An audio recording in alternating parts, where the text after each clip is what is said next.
मैं कांग्रेस का समर्थन इसलिए करता हूँ कि कांग्रेस ने तिरंगे झंडे को उस वक्त उठाया था जिस वक्त अंग्रेज ऐसा करने पर लोगों को शूट कर दिया करते थे, मौत के घाट उतार दिया करते थे। तो उस समय पर मौत की परवाह किए बिना उन्होंने तिरंगे को उठाया, लड़े। कई लोगों ने देश के लिए अपनी जानें न्यौछावर की और देश को आज़ाद कराया।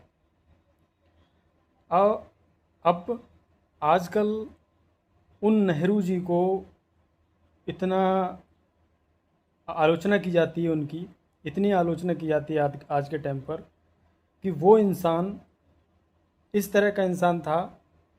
उन्होंने ऐसे टाइम पर देश को अपने हाथ में लिया था जिस समय पर पहनने के लिए पर्याप्त मात्रा में कपड़े नहीं थे, खाने के लिए पर्याप्त मात्रा में राशन नहीं था और रहने के लिए पर्याप्त मात्रा में मकान नहीं थे।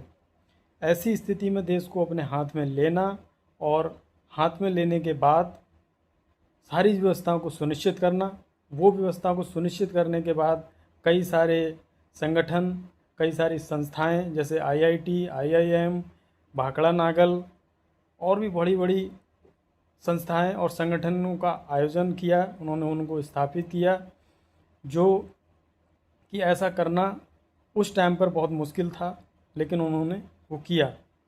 वो सब करने के बावजूद भी उनकी आज बड़े पैमाने पर आलोचना की जाती है, जो कि नहीं करनी चाहिए। आलोचना तो लोग डॉक्टर BR अम्बेडकर की भी बहुत करते हैं। जिस इंसान ने तमामों डिग्रियां हासिल करने के बाद विश्व का सबसे बड़ा संविधान भारत देश के लिए लिखा और लिखने के बाद उसे लागू कराया और उसके अधीन ही भारत देश में सारे नीतियां और सारे काम होते हैं, लेकिन लोग उनकी भी आलोचना बहुत करते हैं।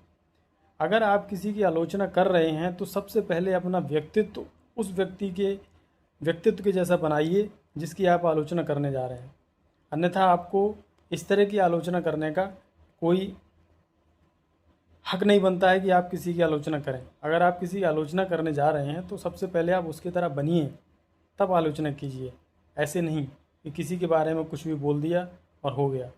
आप पहले उसकी तरह बने, उसकी तरह बनने का ज़िगरा रखें, तब आप उसके लिए कुछ बोलें, वरना नहीं।